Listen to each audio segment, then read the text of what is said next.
taong bayan ay unahin at dapat magkaisa. Itigil ang pag-aaway at ang pagkakagulo. Ang galit ay alisin at dapat magkasundo. Kung payapa ang ating bansa, aasetso nga tayo.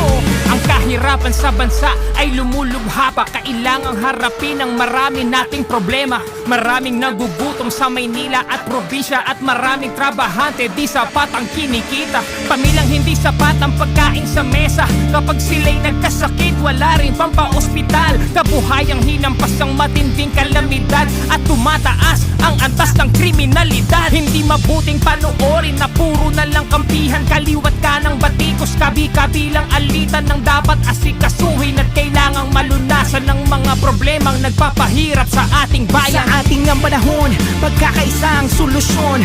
Magtulungan tayo, ito ang kailangan ngayon. Dapat nagkakaisa para payapa ang bansa. Pagkakaisa ang kailangan, di pa mumulit.